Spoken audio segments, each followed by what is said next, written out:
আজ রাতে যখন তুমি বিছানায় শুয়ে পড়বে, আলো নিভিয়ে দাও, চোখ বন্ধ করো, তখন তুমি তোমার জীবনের সবচেয়ে বড় ভুল করতে যাচ্ছ। পৃথিবীর ৯৯% মানুষ প্রতি রাতে এমন একটা ভুল করে যা তারা প্রতিদিন পুনরাবৃত্তি করে, আর এরপর সারা জীবন নিজেদের দুর্ভাগ্যের জন্য অভিযোগ করে। মনোযোগ দিয়ে শোনো, কারণ এটা কোনো সাধারণ প্রেরণাদায়ক ভিডিও নয়। এটা তোমার মনের সেই চাবিকাঠি যা এতদিন তোমার কাছ থেকে লুকিয়েছিল। হ্যালো বন্ধুরা, আমি রায়হান, আর বই কথা ইউটিউব চ্যানেলে তোমাকে স্বাগত। কল্পনা করো, তুমি রাতে ঘুমাতে যাচ্ছ, তোমার শরীর ক্লান্ত, তুমি শুয়ে পড়েছ, কিন্তু তোমার মনের মধ্যে কি চলছে? আগামীকালের বিল কিভাবে পরিশোধ করব? কেন সেই সম্পর্কটা ভেঙে গেল? আমার চাকরির কি হবে? আমার কাছে টাকা নেই কেন? এই প্রশ্নগুলো, এই দুশ্চিন্তাগুলো আর এই ভয়গুলো নিয়ে তুমি ধীরে ধীরে ঘুমিয়ে পড়ো। তুমি মনে করো তুমি শুধু ভাবছ, তুমি মনে করো এটা স্বাভাবিক, কিন্তু সত্য হলো তুমি নিজের ধ্বংসের কাগজপত্রে স্বাক্ষর করে ফেলেছ। The power of your subconscious mind বইটি লিখেছেন জোসেফ মার্ফি, আর ডক্টর ব্রুস লিপটন ও ডক্টর ডি পেঞ্জার মতো আধুনিক বিজ্ঞানীরাও একই কথা বলছেন, কিন্তু আমরা তা উপেক্ষা করছি। ঘুমানোর আগের শেষ 5 মিনিট আপনার পুরো জীবন নির্ধারণ করে। আপনি যদি আপনার সমস্যাগুলো নিয়ে ভাবতে ভাবতে ঘুমিয়ে পড়েন, তাহলে আপনি আপনার অবচেতন মনকে সরাসরি একটি আদেশ দিয়েছেন যে আমাকে আরও কষ্ট দাও। মনস্তাত্ত্বিক পরিভাষায় এটাকে বলা হয় রিসেন্সি এফেক্ট। মস্তিষ্ক শেষ পাওয়া তথ্য সবচেয়ে বেশি ধরে রাখে। আপনি যখন আমি দরিদ্র বা আমি একা এই ভেবে ঘুমিয়ে পড়েন, তখন আপনি নিজের মনকে সম্মোহিত করছেন। আপনি ব্যর্থতার জন্য নিজেকে প্রোগ্রাম করছেন। এটা এক ধরনের আত্মহত্যাই, তবে পার্থক্য হল এখানে আপনি নিজের স্বপ্নকে হত্যা করছেন। আজ আমি আপনাকে সেই সত্যটি বলতে যাচ্ছি যা আপনাকে কখনো স্কুলে শেখানো হয়নি। আজ আমরা আলোচনা করব কিভাবে আপনি আপনার ভাঙা ভাগ্য পুনর্লিখনের জন্য এই শেষ 5 মিনিট ব্যবহার করতে পারেন। এটা কোনো রসকিত্তা নয়, এটা বিজ্ঞান। আসুন আরও গভীরে অনুসন্ধান করি। যখন তুমি জেগে থাকো, যেমন তুমি এখন আমার কথা শুনছ, তোমার মস্তিষ্ক বিটা অবস্থায় থাকে। এটাই যুক্তির স্তর, যেখানে ভয়, সন্দেহ আর সমাজের নিয়ম কাজ করে। কিন্তু যখন তুমি ঘুমাতে শুরু করো, চোখ ভারী হতে থাকে, তখন তুমি প্রবেশ করো একটি বিশেষ অবস্থায়, যাকে বিজ্ঞান বলে থিটা ব্রেন ওয়েভ স্টেট। এই থিটা অবস্থায় তোমার সচেতন মন, যে তথ্যের দরজায় পাহারা দিয়ে নতুন কিছু ঢুকতে দেয় না, সে ঘুমিয়ে পড়ে। আর ঠিক সেই মুহূর্তে তোমার অবচেতন মনের দরজা বড় করে খুলে যায়। জোসেফ মার্ফি এটি বোঝাতে একটি দুর্দান্ত উদাহরণ দিয়েছেন। কল্পনা করো তুমি একটি বিশাল জাহাজের ক্যাপ্টেন। এই ক্যাপ্টেন হলো তোমার সচেতন মন, আর জাহাজের নিচে ইঞ্জিন রুমে হাজার হাজার শ্রমিক কাজ করছে।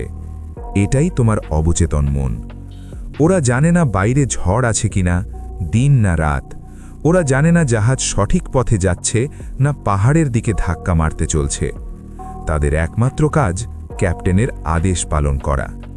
ক্যাপ্টেন যদি বলে পূর্ণ গতিতে চলো, ওরা তাই করবে। যদি বলে জাহাজ থামাও, তারা সেটা করবে। ওরা প্রশ্ন করে না, তর্ক করে না। এবার নিজের জীবনের দিকে তাকাও। যখন তুমি রাতে সেই থিটা অবস্থায় ঘুমাতে যাও, তখন তুমি সেই জাহাজের ক্যাপ্টেন। যদি তোমার চিন্তা হয় আমি ধ্বংস হয়ে গেছি, আমার কাছে টাকা নেই, তাহলে সেই আদেশ সোজা ইঞ্জিন রুমে পৌঁছে যায়। ওখানকার শ্রমিকরা পরস্পরকে বলে, ক্যাপ্টেন বলেছে আমরা ধ্বংস হয়ে গেছি, ঠিক আছে, এমন পরিস্থিতি তৈরি করো, এমন মানুষ পাঠাও জীবনে, এমন সিদ্ধান্ত নিতে দাও যাতে সে সত্যিই ধ্বংস হয়ে যায়। আর সকালে তুমি ঘুম থেকে উঠে ভাবো, আমার দিনটা এত খারাপ কেন? এটা খারাপ দিন নয় বন্ধু, গত রাতে ক্যাপ্টেন নিজেই জাহাজ ডুবিয়ে দিবার নির্দেশ দিয়েছিল। যারা ডিসপেনজা ও কোয়ান্টাম পদার্থবিদ্যার ভক্ত, তাদের জন্য বলছি, এটা কোনো কল্পকাহিনী নয়। দ্য বায়োলজি অফ বিলিফ বইয়ের লেখক ডক্টর ব্রুস লিপটন দেখিয়েছেন এটা পুরোই কোষ ও রাসায়নিকের বিজ্ঞান। যখন আপনি ভয় আর উদ্বেগ নিয়ে ঘুমোতে যান, তখন আপনার শরীর কর্টিসল সহ শক্তিশালী স্ট্রেস হরমোনে ডুবে যায়। ৮-১০ ঘন্টা ধরে শরীর সেই ভয়ের রাসায়নিক সমুদ্রে ভেসে থাকে। নিউরোপ্লাস্টিসিটি বলে, neurons that fire together wire together. মানে আপনি যে চিন্তা বারবার করেন সেগুলোই আপনার মস্তিষ্কের স্থায়ী অভ্যাস হয়ে যায়। আপনি যদি প্রতি রাতে আপনার অসুস্থতা, ব্যথা, দারিদ্র্য এসব চিন্তা করে ঘুমিয়ে যান, তাহলে আপনি আপনার শরীরকে সেগুলো স্থায়ী করতে প্রশিক্ষণ দিচ্ছেন। আপনি নিজের কষ্টের সাথে অভ্যস্ত হয়ে যাচ্ছেন। জোসেফ মার্ফি বলেছেন, জীবনের আইন হলো বিশ্বাসের আইন। কিন্তু এখানে বিশ্বাস মানে ধর্মীয় বিশ্বাস নয়। এখানে বিশ্বাস মানে হলো আপনার মন যে ধারণাকে সত্য হিসেবে গ্রহণ করেছে। আপনার অবচেতন মন রসিকতা বোঝে না।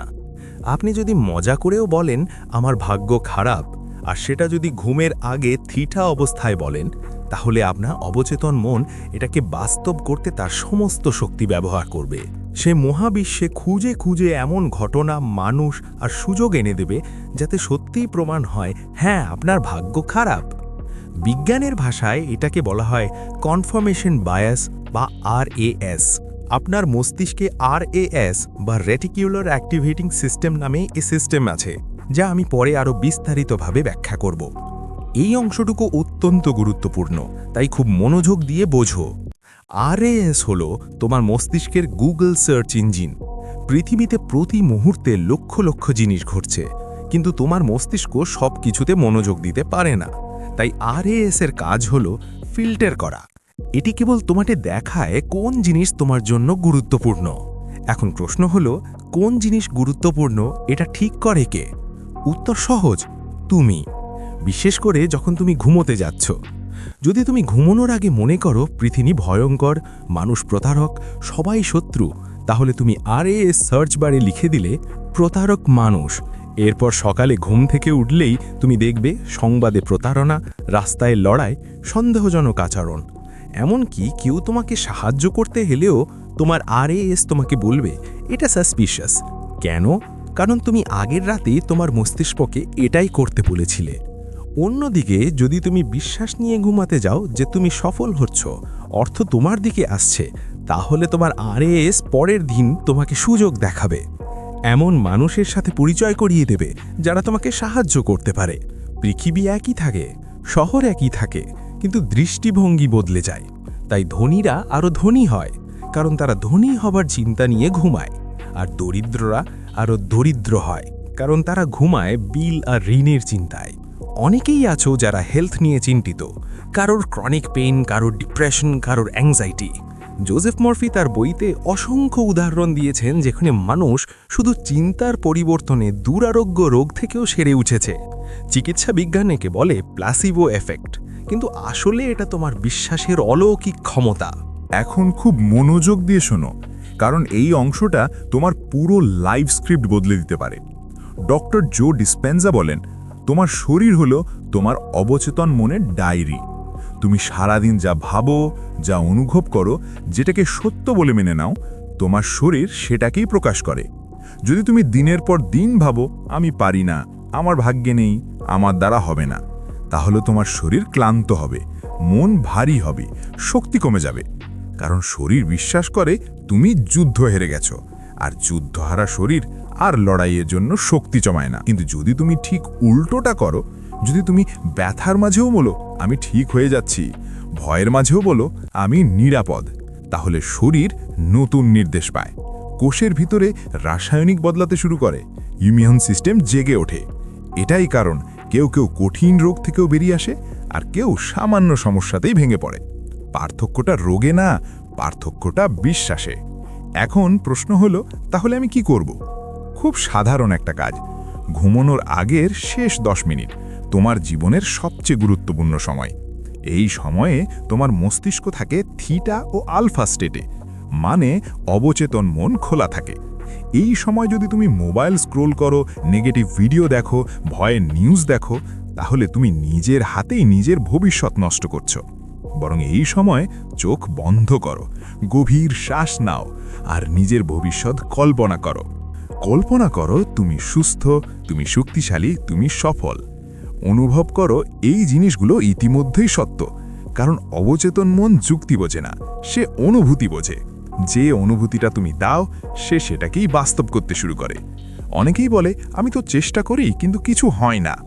সত্যিটা হলো তুমি চেষ্টা করছো জাগ্রত মনে, কিন্তু ঘুমোনো লাগে তুমি নিজেই নিজের বিরুদ্ধে প্রোগ্রাম দিচ্ছ।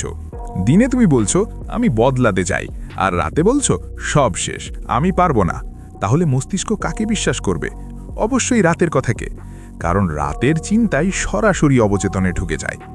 এই জন্যই একজন মানুষ সারা জীবন চেষ্টা করেও একই জায়গায় আটকে থাকে। সে বাইরে লড়াই করে কিন্তু ভিতরে হেরে যায়। এখন শেষ কথাটা খুব ধীরে শোনো। তোমার জীবন বদলাতে নতুন জীবন লাগে না, নতুন জন্ম লাগে না, শুধু চিন্তার দিক বদলালেই যথেষ্ট। আজ রাতে ঘুমানোর আগে নিজেকে একটা কথা বলো, আমি তৈরি হচ্ছি, আমি পারবো, আমার সময় আসছে। আর সেটা অনুভব করেই ঘুমাও।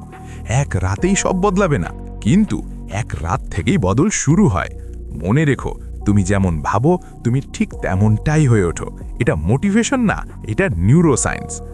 আজ যদি এই ভিডিওটা তোমার ভিতরে একটু হলেও নড়াচড়া করে, তাহলে কাজটা আজ থেকেই শুরু করো। নিজের চিন্তা বদলাও, নিজের রাত বদলাও, আর দেখো কিভাবে তোমার সকাল বদলাতে শুরু করে।